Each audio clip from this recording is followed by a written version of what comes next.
Okay, so part two. I gotta go do my push-ups as soon as this is uploading. Um, of today, I want to talk about nothing.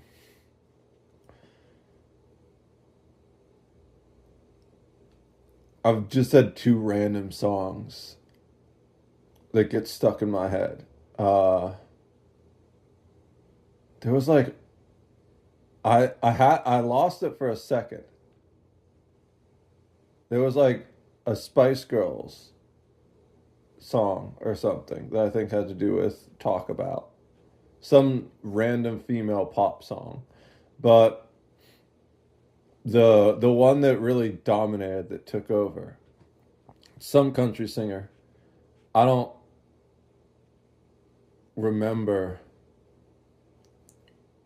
who he was. I haven't listened to country in years. There's some oldies but goodies in there, in my opinion. I think this is one of them that goes, I want to talk about me, want to talk about number one, not want to talk about number one, oh my, me, my. What I think, what I like, what I know, what I want, what I see, or something like that. I like talking about you usually, but today I want to talk about me.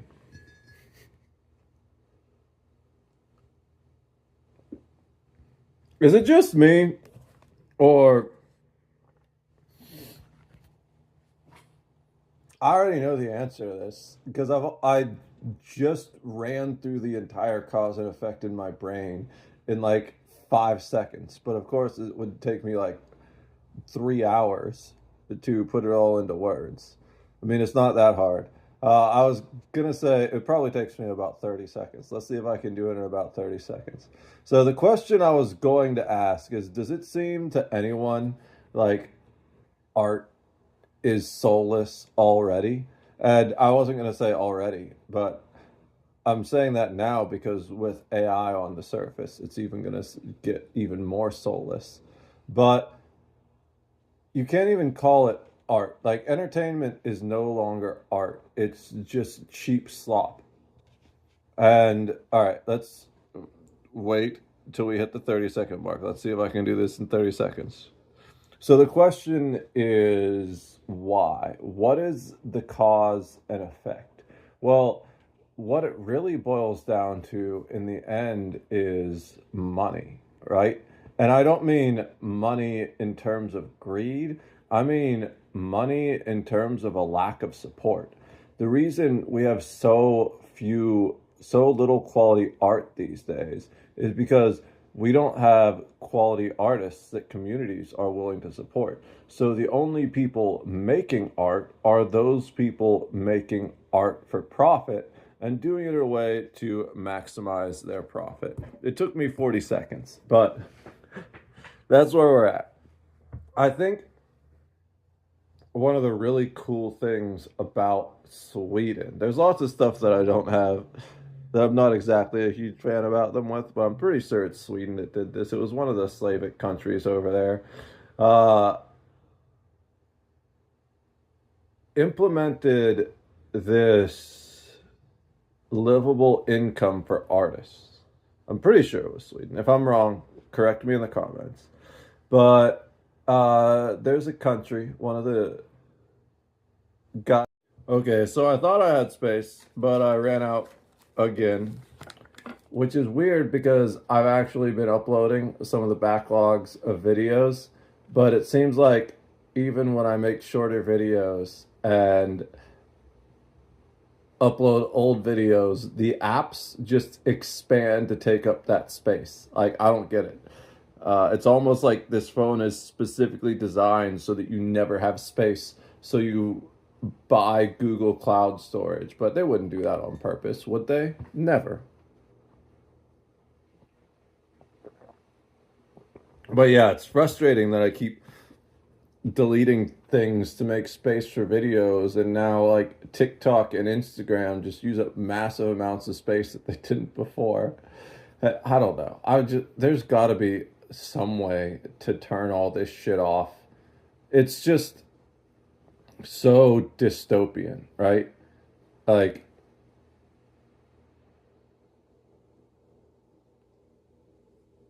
I don't even know what I want to ramble about today. I kind of had an idea when I started, but the more I sit here, the less I want to talk, and the more I just want to go crawl back into bed. Uh, I've I've had this weird thing the past couple of days where I felt like I kind of overworked myself. I don't even know how to describe it. It doesn't feel like a normal overwork pushing to the point of failure type thing. Usually that results in some kind of minor depressive episode. And it's weird in that I've been behaving similarly, but without the depression, you know? Uh, I think part of what started this whole little break that I'm on is that I've just been under a lot of stress recently. Um, and there's been deaths in the family, none super close. I mean, no parents or siblings, let's put it that way. But definitely people I'm going to miss. And I don't process that the same way most people do, you know. Um, if you haven't picked up at this point, I'm a little bit on the spectrum, highly compartmentalized, so I don't openly show that kind of stuff, but it still definitely affects me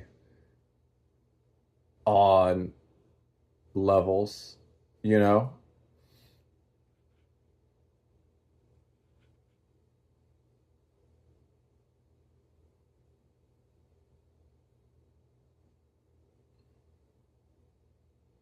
I feel like there's so many things I want to say in this video, but I just don't have time, which is crazy because I'm not putting a time limit on this video. It's just literally my brain is so expansive at times. I don't know how to fit it into this phone. I don't know if that makes any sense to anyone. There's just, there are so many racing thoughts I have that happen so quickly that are essentially just cause and effects or givens and series of critical thought patterns that formulate themselves so quickly that I struggle to put them into words, you know?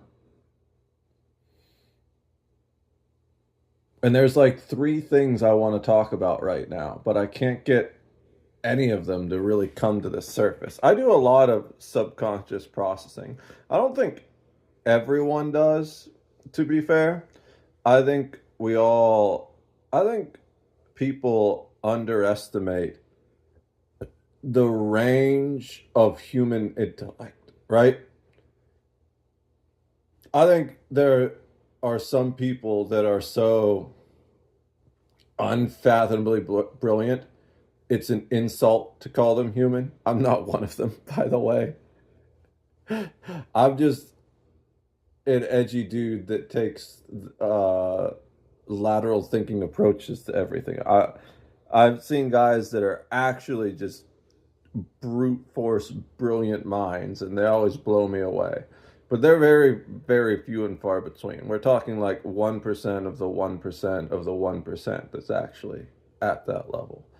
And I'm only at like 1% level as far as my intellectual capacity, which now that I say that, that sounds like, in a way, pure hubris, right? Because I'm in the top 1 or 2%, but like, I don't think people in average intelligence levels realize just how wide the gap is, right?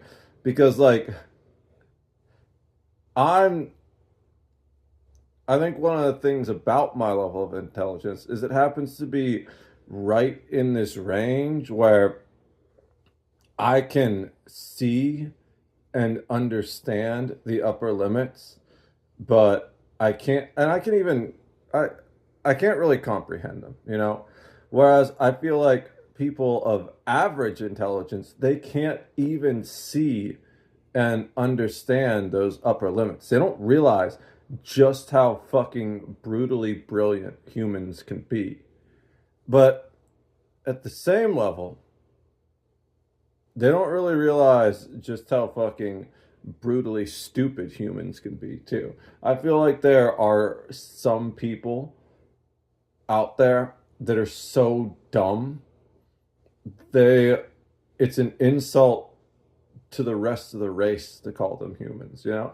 I have literally seen people that are dumber than dogs. I like it's like what? These dogs are only moderately intelligent to begin with. Even like the brilliant ones, they're only moderately intelligent to begin with.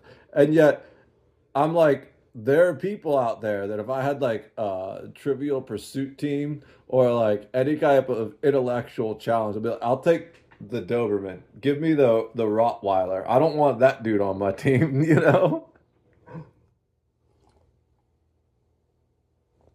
Ah.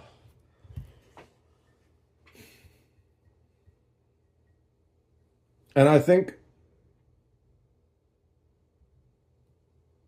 one of the big things is that we've kind of, because it's efficient, because it's productive and profited, more and more been adopting this one side fits all mentality and society. One of the things I don't like is the use of the word disorder for things that might not necessarily be disorders, right? For example, my sleep patterns are non-neurotypical. I have a delayed phase sleep pattern and I'm a long sleeper. Long sleepers, that's the easiest one. It's exactly what it sounds like. The average adult human, I think, needs like 7 to 9 hours of sleep, whereas long sleepers generally go for like 8 to 10. It's not much longer individually nights, but it adds up on average. Now, the other reason that partially contributes to my delayed phase sleep pattern, and what a delayed phase sleep pattern means is instead of waking up at like 8 a.m. or whatever time you want to wake up, that's insanely late for some people. That's insanely early for others, depending on what you do, right? I know people that wake up at 4 a.m. every day. I know people that wake up at like noon every day. It is what it is. But so we'll just bridge the gap and say 8 a.m. You wake up at 8 a.m. every day. That's a normal 24 hours sleep pattern. With a delayed phase sleep pattern, you just wake up slightly later every day. Well, not necessarily slightly later, but that's the way it works for me particularly, where it's like one day I'll wake up at 8, the next day I wake up at 8:30, the next day I sleep in a little bit, wake up at 9:30, and so on.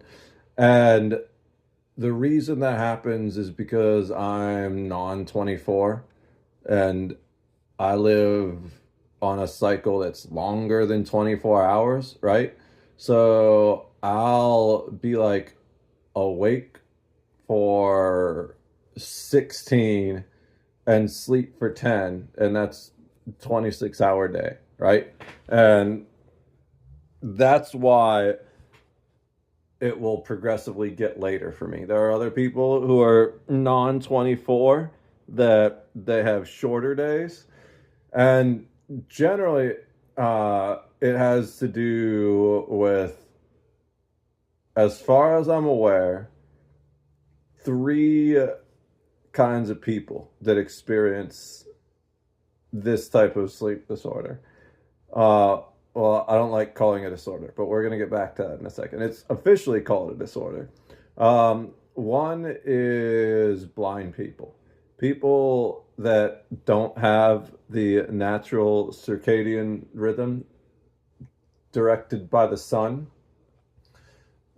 often will have delayed phase sleep patterns because even though you can kind of feel the sun and depending on what type of blindness, see it a little bit, it doesn't really, especially if you have total blindness, doesn't affect you in the same way as normal vision people where sun wakes up, sun gets up, body goes, time to get up, right?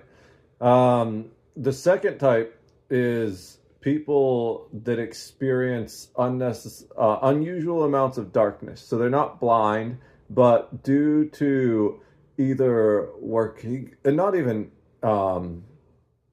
darkness necessarily, but they aren't exposed to that circadian rhythm of light through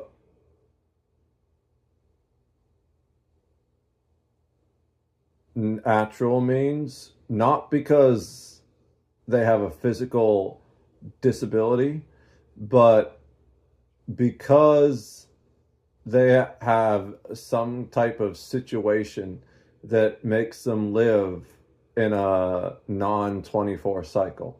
So, one of the most commonly seen examples is the researchers that stay at McMurdo Base or any of those uh, Antarctic bases where uh, you will often have months, I think, of darkness at a time. It's just because you're at such an extreme, is it latitude or longitude up there? I don't remember which one.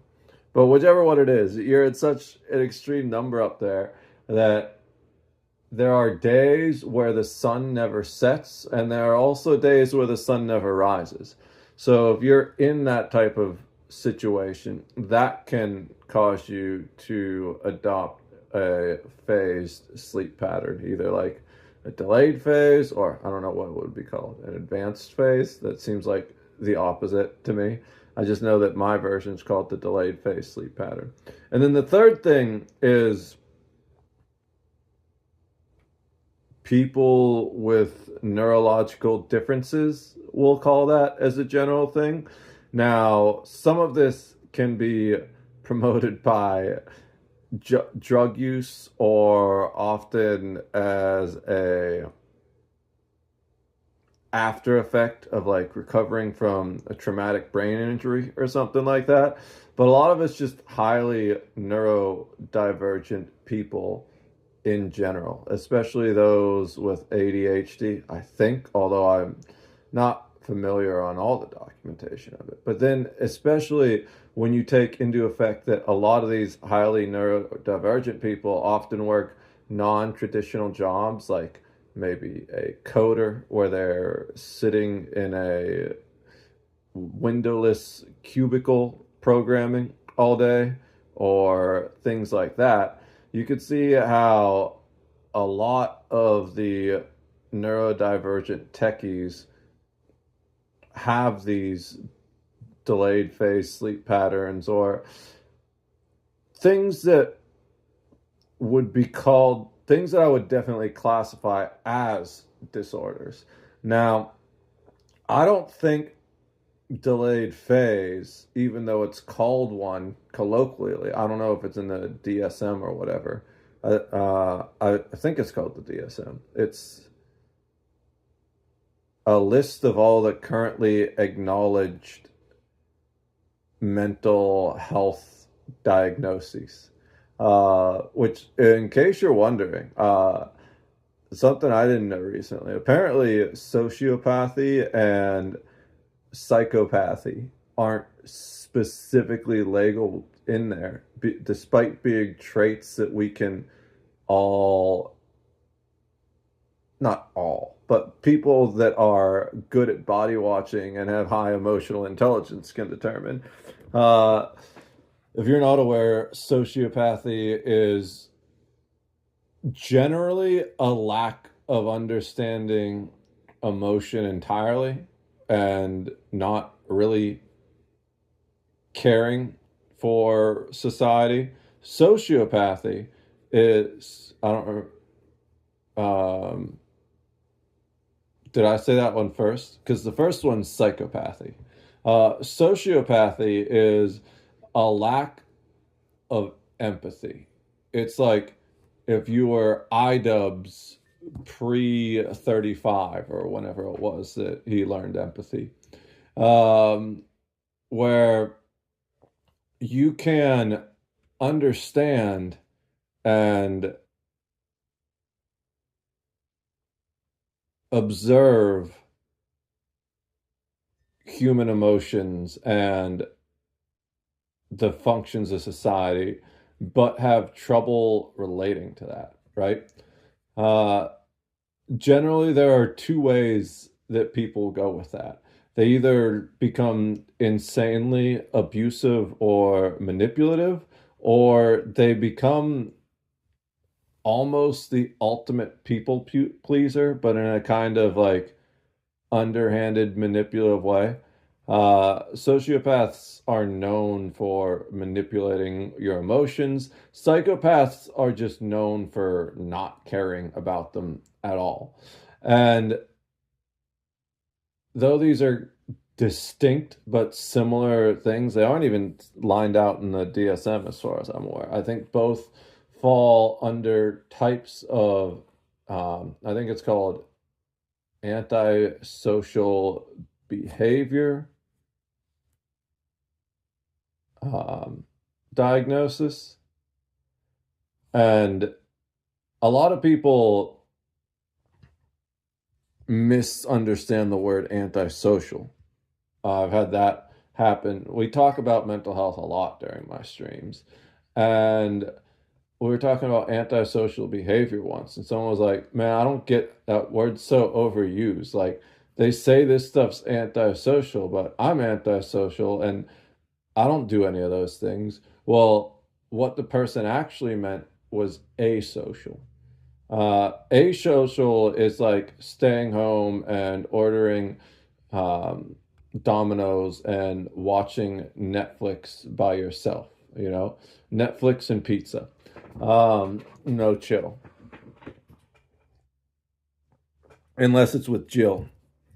Um, if you don't get that, just look at your left hand. Anyways, um, so that's not antisocial behavior. Choosing to stay in and read manga instead of playing basketball isn't antisocial behavior. That's asocial behavior. When people say antisocial behavior, they mean like going around and vandalizing every Tesla you find, or going around and um, protesting the funerals of military families, you know? Uh, Provided a example from both the right and the left from you guys for you guys, just so I can piss everyone off equally, you know? Um, those are types of antisocial behavior. And while some of this definitely needs to be codified, I feel like there's two problems with the way that mental health is approached in modern society. One is the stigmatization. Two is the kind of one size fits all approach, right? I see so many things that are like, if you're OCD, just do this. If you're ADHD, just do this. But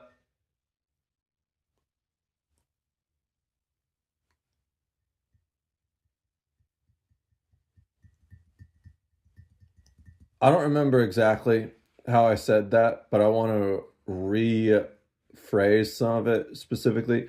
It's stigmatized, but also commoditized. And I'll get to that in a minute. The second part is a little bit harder to explain.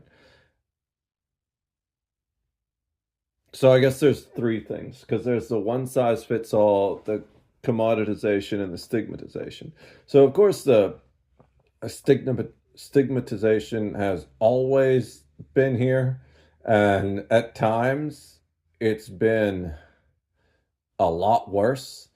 Now, in some ways, I think it's getting worse again. If you look into Amazon's practices, especially around injuries and taking breaks and just treating your workers like human beings, Amazon arguably has the worst human rights violations of any company operating here in the US. I'm not saying that like the clothing companies that uh are outsourcing their one second, the cat's meowing to get let back in. I'm not saying labor, the clothing companies that are outsourcing their labor to places where they have a bunch of child slave labor type bullshit going on are any better, right? But we have protections in place in the US, or we're supposed to at least. He's just scratching the floor, man. I'm gonna let him do his thing. And they don't appear to be working anymore. And I think the problem is they've just been there too long, that people have learned how to play the game around them, right? I think what we really need at this point is a great overhaul of US laws. And that would be a three-phase system, right? One, I told you I'd be rambling. There's no point to anything I'm talking about today. It feels good though, because this is the way my brain draws connections. I don't work down the straight, simple, narrow focus on one topic the way that most human brains do. I just am zoomed out and see all the connections. So I could give me 10 minutes and I could connect any two topics thematically to each other. Hey, bud. Ow! Why are you being so needy? He's just up here begging for my attention. What are you doing, cat? It's his claws stuck in my jeans. All right. What was I even saying? Oh yeah. Three things that need to be done to fix these laws that are being so utterly abused and ignored. And it's not just the worker protection laws, it's the antitrust laws, it's FCC. It's government agencies expanding their reach beyond what they were intended to do, all kinds of things. And I think there's a three-phase thing that needs to be done. And the first part is the most dangerous. A modernization of the language in the Constitution. This would be the most difficult and dangerous to pull off because I feel like most of the stupid constitutional debates I see come over the debate of a single word, right? And it's people with bad intent trying to bend the meaning of the word or the context in which the word was written to support their own beliefs, even though it's obvious that's opposite of what the framers intended. Don't touch the phone, cat. You're gonna cancel the video in the middle of it. I think one of the best examples of this is constantly around the Second Amendment, right? The right to keep and bear arms shall not be infringed. That seems pretty straightforward. Like, it couldn't get any more straightforward to that, right? the right to keep and bear arms shall not be infringed. But there's three debates around this one simple phrase. The first is, how much infringement is too much infringement? Well, I think the letter of the law is pretty strict in that it says, shall not be infringed. I don't know how much more plainly you need to spell that out, but shall not be infringed means zero infringement, right? The second thing that people like to argue about is, well, what are the definition of arms? Weaponry. Just like, oh, well, the same weaponry that the government was using? Yes. When they wrote the amendment, the primary firearm that was used in most militaries were muskets, with some rifles starting to exist. And those were the exact same military weapons and the same weapons that the framers wanted the farmers and the blacksmiths to be able to have too. And you have to remember, this was all in context of the American Revolution. The whole reason is that this was put into place because one of the ways they tried to strip away the rights of people was by removing their right to bear arms, right? And if people can't defend themselves or can't protect their families, then it's a lot easier to control them, because then you just threaten to kill them or imprison them or their families. And people make the argument, well, they can't have even imagined modern machine guns. It's just not possible. They were too dumb. So first of all, I hate this mentality that modern people have, that everyone in history before us was just dumb. Because the reality is, most of these people that take that point of view are the 99% of stupid people, right? And like, in reality, there's only 1% of people on this planet that are actually smart. Everyone else is fucking stupid, and we just go along with the smarter people. But all those people that are like, oh, people in ancient Greek were idiots compared to us. Oh, really? Let's see. Hey, cat. Let's see how long it takes. How long? So, there's a river. I think it was called the Euphrates. That. I don't even know why that was in my head, or it's one of the ancient philosophers or something like that. But that got mushed up with another word I was thinking about. This is what happens when my brain is thinking on entirely other things that are beyond what my mouth is talking about. But human speech is slow and inefficient. What was I saying? I don't even remember. I just thought that random mumbling of a made-up word was hilarious. Oh, yeah. Let's see how long it takes you to come up with the Pythagorean theorem.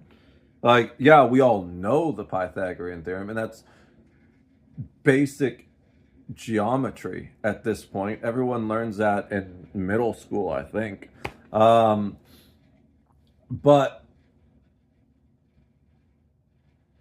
Pythagoras wasn't even considered that brilliant among his peers, right? He was like about middle of the road, definitely an intelligent guy as far as I'm aware, but there was this thing back then called the Egyptian Mystery Schools, which was like their Harvard or Oxford of the time, basically. Except for operated a little different. Pythagoras apparently waited 10 years to get accepted into the Egyptian Mystery Schools, and it wasn't until after he finished his stint there that he came up with the Pythagorean theorem. I don't think most people realize that, like, all this stuff we have today, it actually just makes you dumber, right? Like, what can you actually do besides consume drama and type bullshit messages on your phone? I guarantee you, you go and find any medieval peasant during the feudal ages, and every single one of them will have more actionable skills than you do. You are literally just a fleshy human meat bag that is being trained to be digital cattle for a new modern economy.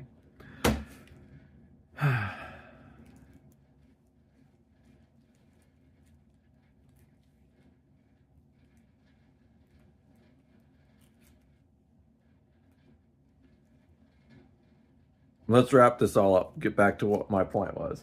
So, the other thing that people like to do with the Second Amendment is, but I was going on the rant about how people from the, so first of all, people in history had foresight just like we do now, right? The same way we can imagine directed energy weapons or nanoviruses. I'm sure they could imagine more advanced weapons than what they were writing right now. And they said, well, we should just make sure that it's all arms anyways. And the whole argument that the founding fathers could have never envisioned a modern repeating rifle like a AR-15 or something is utterly and inherently flawed. Because guess where the first modern repeating rifle, well, maybe not the first one, but one of the first modern repeating rifles was invented? In Philadelphia, the same city where the Constitution was drafted and signed before the Bill of Rights was drafted and signed. So they were literally already making modern repeating rifles as prototypes when they signed this into law. So yes, they absolutely meant things like AR-15s. And then the other argument, which is, I think, the dumbest argument of them all, is what does the people mean? Because this is the stupidest argument that clearly and obviously totally misunderstands the amendment, and it does so with the most intentional misunderstanding possible. It's like they are entirely ignoring the whole context in what this was written. Their argument is that only governments or government-controlled entities should be allowed to bear arms because the people is the government governing the people. And they say that the Second Amendment only allows the National Guard. It doesn't allow private ownership of firearms. But if you look back at the Founding Fathers, the Minutemen, there was no National Guard. These were random dudes that had a day job, kind of similar to the National Guard, but that didn't actually train or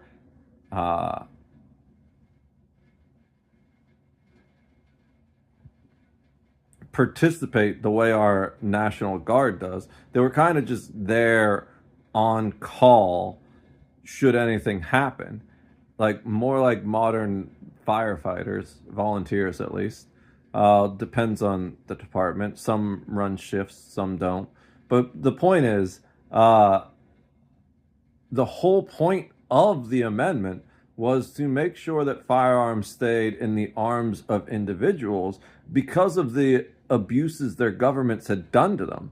And arguing that the amendment only protects the rights of the state government to have a National Guard is just the dumbest, most evil, most intellectually bankrupt argument anyone can make. And they're twisting the words, saying, oh, the whole Second Amendment, I believe, is a well-regulated militia being necessary to the security of a free state. The right of the people to keep and bear arms shall not be infringed. Right. So the two words in that first section that they really harp on are militia, but a militia is not a military. And the founding fathers made a distinction between militias and militaries because in the Constitution itself, they give Congress the ability to form a standing military. And they don't use the word militia, right? A militia is essentially a non-organized group of armed civilians. So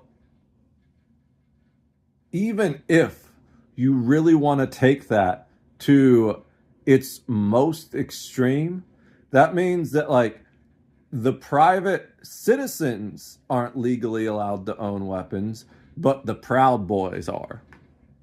That sounds like a worst possible outcome. I think we just need to say, you know what? Whether they're Moors or Proud Boys or some soccer mom that just doesn't want to get raped while taking her kids to soccer practice, then yes, we should just let people keep and bear arms. And then the other thing that people say is regulation. It makes no sense. One, given the context. Two, given the sentence itself. Because you have to remember this document was written 250 years ago. So words change with definition over time.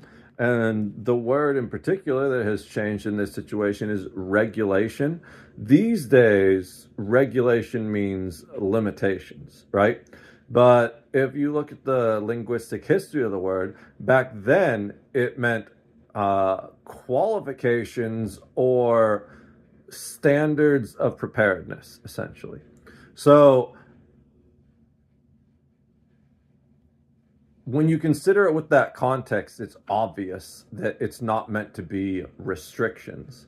But I find if you really want to figure out what a word means, it's good to use synonym replacement and see what works and what doesn't. If you put restricted in as the definition of regulations, a well-restricted militia being necessary to the security of a free state or something like that, the right of the people to keep and bear arms shall not be infringed. That doesn't make any sense because in that point, the first clause is arguing with the second clause.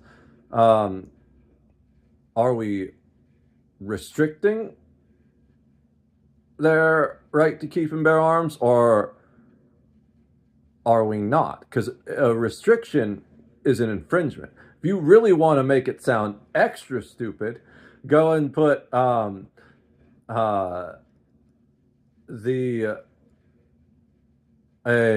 well infringed and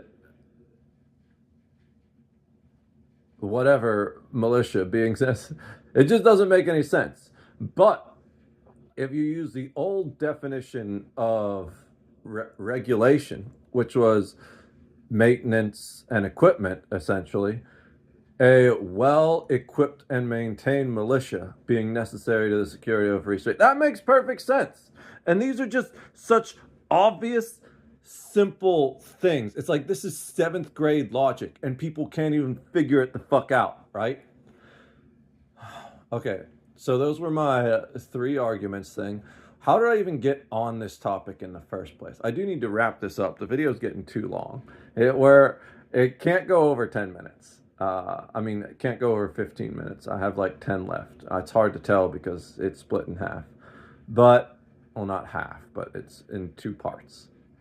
Oh, the other thing. Okay, I don't even know how to fit all of this wrapping up in the rest of the video. So I'm just gonna touch on points quickly, one by one. The calling everything a disorder. So I have 2 issues with that. One, intellectually, it just doesn't make sense to me because I know that my delayed sleep phase pattern, even though it's called a disorder, is not a disorder. It's just a way that I'm different. And every attempt that I've made to correct that disorder only made things worse for me. In reality, what I needed to do was just find what works specifically for me, which is methods of working that don't require standard 9 to 5 clock in times and things like that. Acknowledging that I'm gonna need more sleep than most people, but also that I'm gonna be awake longer than most people, so it balances out. All these little things I had to do that I never would have done if I just looked at it as a disorder. If I was like, oh, this is something that needs to be fixed, instead of this is the way I am. It prevents challenges in trying to integrate with society. But if I accept who I am and the way I am and acknowledge that there's some things I can maybe adjust to help me get along with society better, but also acknowledge that there's some things that will never change, I'll have a lot more ability to unlock my potential. So that's one of the reasons I don't like this whole disorder thing, because a lot of these things that are called disorders aren't really disorders. They're just different evolutionary paths. And sometimes things that appear to be a disorder or a disease can be beneficial in different evolutionary scenarios. For example, sickle cell anemia is considered a genetic disorder or a genetic disease. I'm not sure which one technically, but it's one of the 2. And what it does is, you've all probably seen red blood cell animations where they look like little UFOs with depressed centers, right? Well, what it does is it basically causes your red blood cells to not fully form so that they're little sickle shapes, like little slices of oranges, instead of these full round depressed UFOs. And that can cause issues because they don't carry oxygen as well and things like that. But so it's generally not a good thing to have in most areas, but in certain areas it is the best thing to have. And you know why? It makes you immune to malaria, which is one of the deadliest insect-borne diseases in existence. So just because it's not typical or not normal doesn't make it a disorder, right? It could be an evolutionary advantage in certain situations. The other thing is, by calling everything a disorder and telling everyone, oh, you're so sick, you need this healing, that's just not good. We have talked about so many times on all of my channels about the importance of how you speak about yourself, how you think about yourself, how you frame everything. That is the most important thing. One of the things I want to talk about in the coming week is a guy talking about how he was taught to pray wrong. There was an article I read on stream on Medium that really pissed me off. But then at the end, I just felt bad for the guy because I just felt like he was saying things I'd known since I was like 5 or 7 years old. But then I have to go back and realize that two things are true. One, I've always been a go out and figure it out for myself kind of guy, where it's like, so he was talking about specifically being taught to pray wrong, but it's like, even when people were teaching me certain ways to pray, I would just go to the source material and I'd be like, oh, well, that's not how Jesus did it. I'm going to do it how Jesus did it.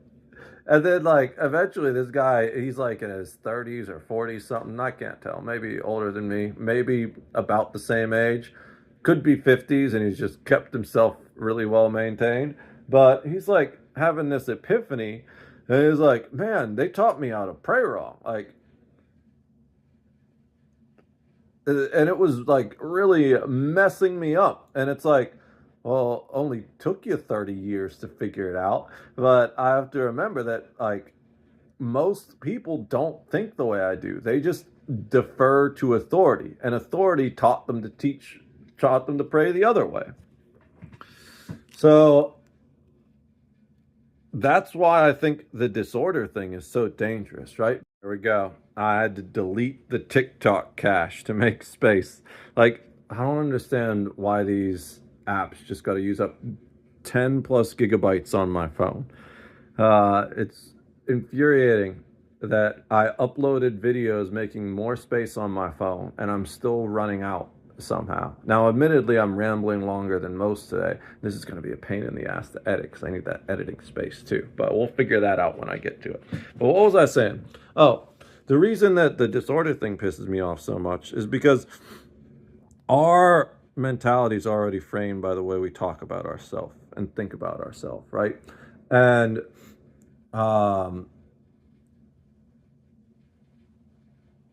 saying I struggle to do this or I struggle to do one thing is one level, but then having an authority figure, especially for people that defer to authority, which is like 95% of people, probably 99% of people, everyone loves to have this fucking fantasy that if they were in Nazi Germany, they would have stood up and said something. Well, the reality is that most of you would have been too fucking scared to stand up and say something. You would have justified it somehow, being like, oh, I don't want to risk my family. Or if you did, you would have just been fucking killed, right?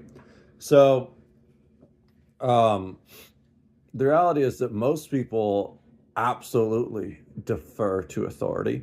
So then when you have these authority figures, which are what psychologists are seen as because they have, or psychiatrists because they have these degrees and fancy plaques on their walls and nice suits, then telling you that, oh, you're a manic depressive or whatever, then not only does that one kind of confirm the negative loops that you might have been in mentally already, but it also gives that more weight and authority. And there's some level of, yes, acknowledge it so you can fix it, but I think there's two problems with one is, well, three problems really. One is just calling everything a disorder, when from my perspective, a lot of these aren't disorders, they're just not neurotypical, you know? Just because something isn't neurotypical doesn't mean it's suddenly a disorder. It's just a difference. And that creates an increasing stigma around all this mental health stuff, because if everything's a disorder, then all of a sudden there's no such thing as being neurotypical anymore, because and we're going to get to the thing that I'm laughing about in the second part. So the second part, we'll just go on to that, is that it creates, oh no, that's the third part. We'll talk about the thing I was laughing about in the third part. The second part is that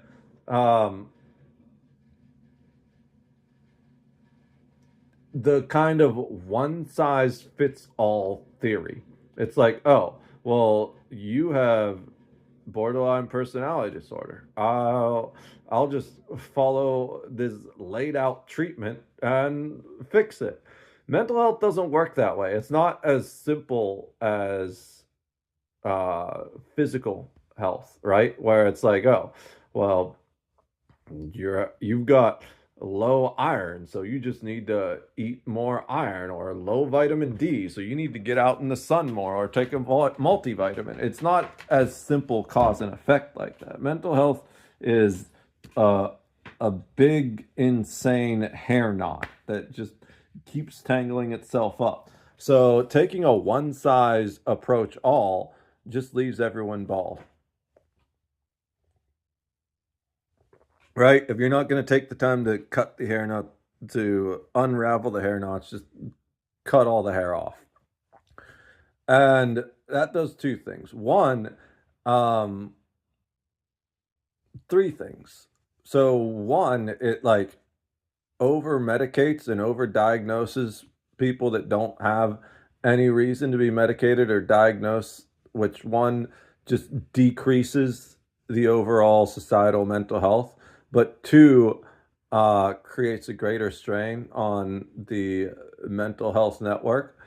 Uh, the second thing it does is it prevents the people who have more extreme types of this stuff getting the serious help that they need.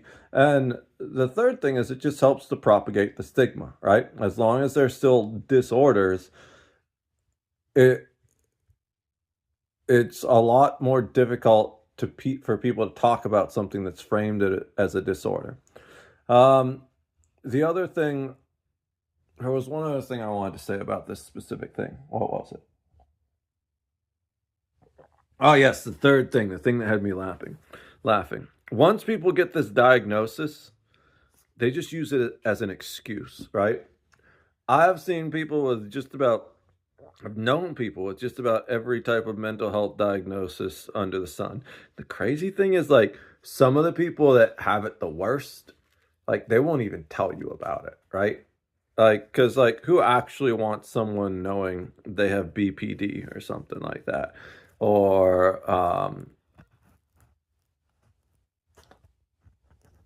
any of the other ones that are kind of a little bit scary at sometimes that make you think, man, I might not want to be friends with them, with this person. They might stab me while I'm sleeping or something like that.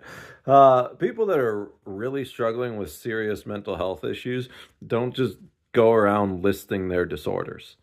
I think it's kind of, um, there's a song by Icon for Hire called Get Well, and there's a part two as well. And the whole idea of it talks about like emo kids growing up, how we would all compare our emotional scars and be like, oh yeah, well, my life is more miserable than yours. And that was like was like a kind of Olympics of whose life sucked the most type thing, and it was prestigious in its own way.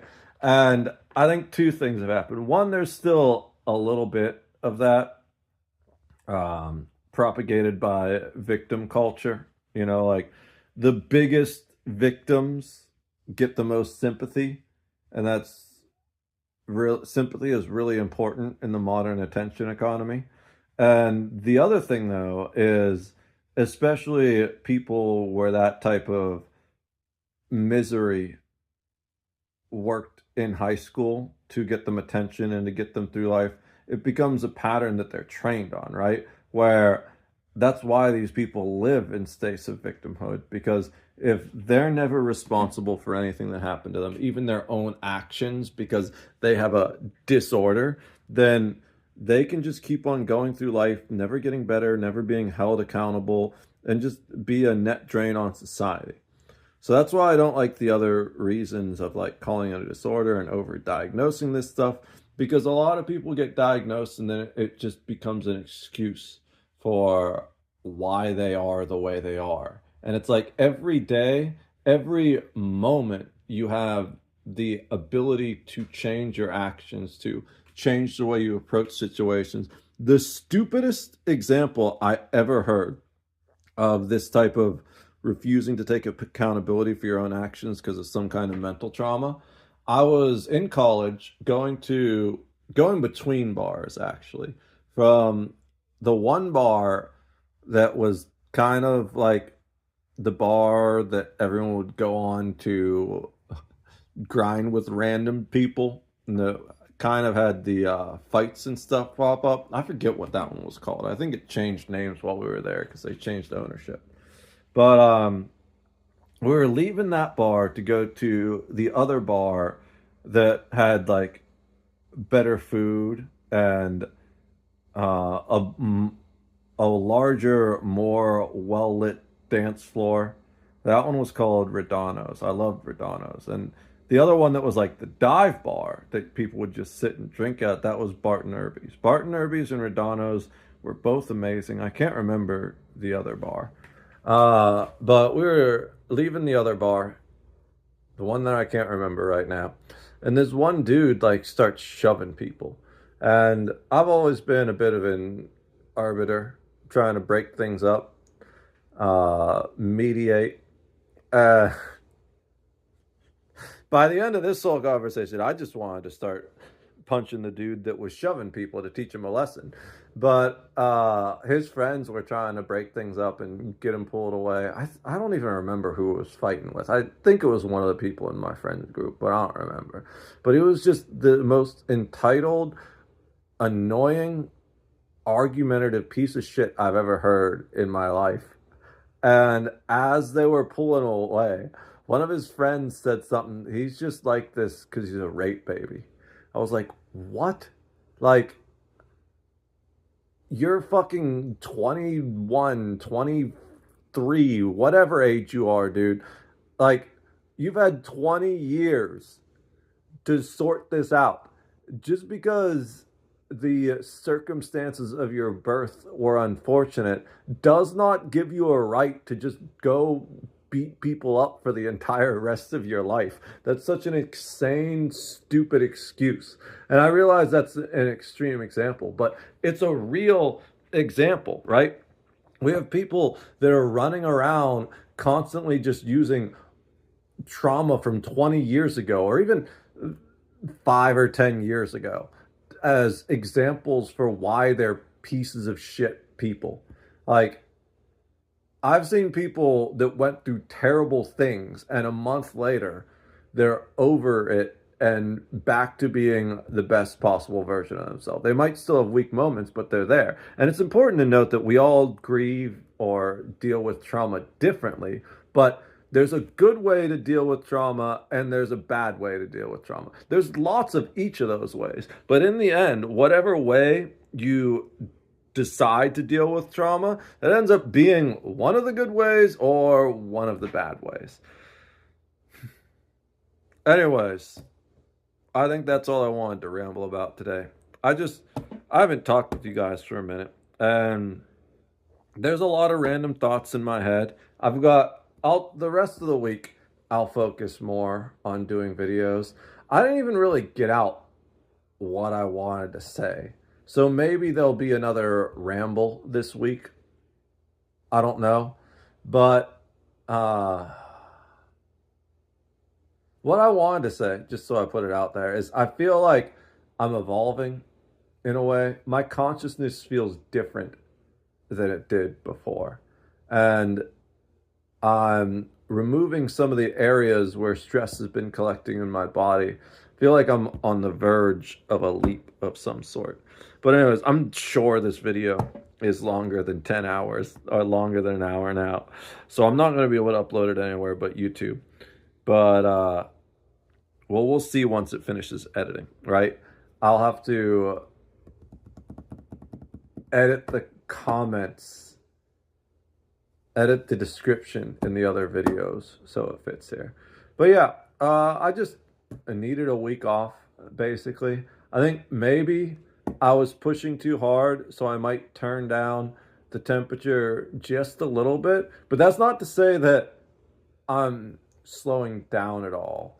I'm just doing my best to keep a more consistent pace instead of this whole burst for 2 weeks, then go silent for a week, then burst for 2 weeks, then go silent for a month type thing, because that's happened in the past. I've definitely just fallen off the face of the planet for a month.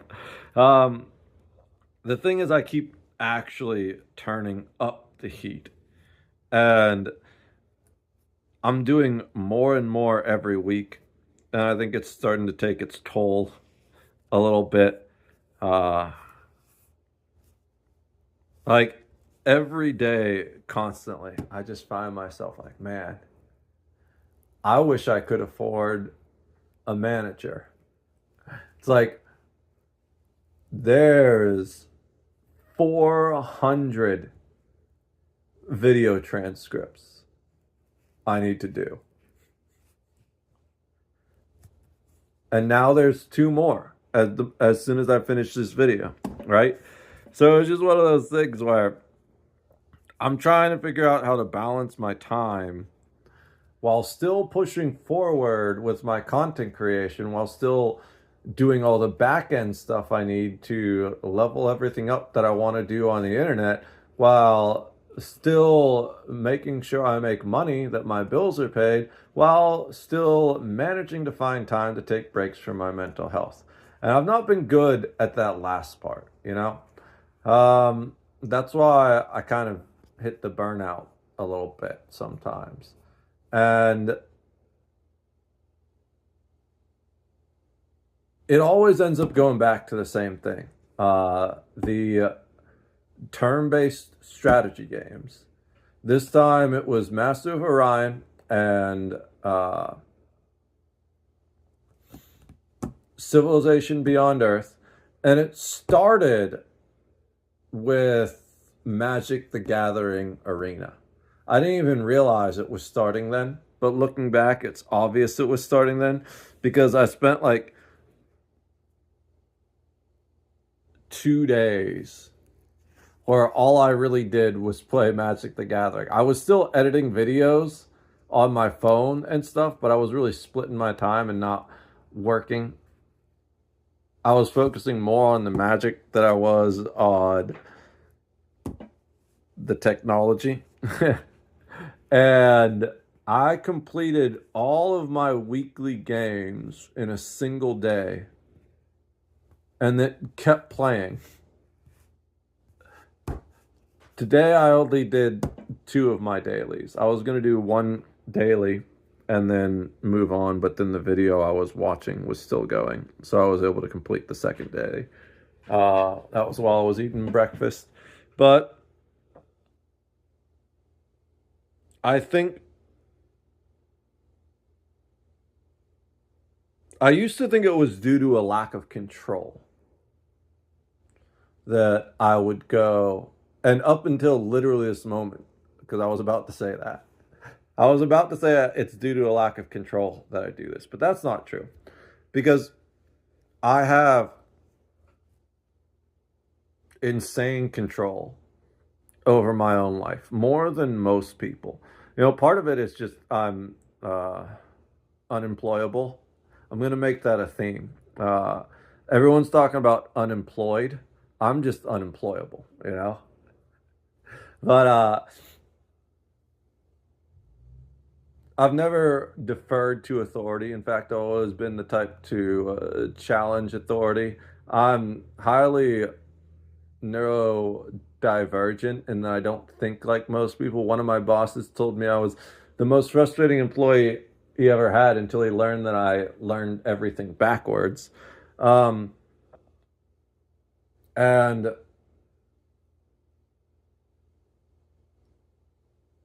there's just lots of reasons why I don't fit in and why I would describe myself as unemployable. And now I forget the fucking thing that I was saying. Oh, yeah. And I used to think that like the reason I would go and obsess over these uh, epic turn-based strategy games, more like the Civilization and Endless Space type stuff than Magic the Gathering. That doesn't really count. That's more just a power fantasy, right? But it's not about the control. It's about the reach and the ability to affix things and see actionable results, or see have have easily actionable options and see immediate results, right? So I have so much control. It's insane, right? To the point that I don't even care about laws or anything. I just do what I want. The only laws I actually care about are God's laws. But fortunately, I'm a decent human being, so I don't break laws, because 90% of those laws are just made to prevent degenerates from doing degenerate shit, and I would never do any of that stuff in the first place. The only thing I do is like drive over the speed limit a little bit. I think the worst thing on the grand scale of like illegality that I've ever done is back in the LimeWire days. I used to download music and games and software. So that's the most illegal thing I've ever done in my whole life, I think. Uh, Smoked a little weed pre hemp days. But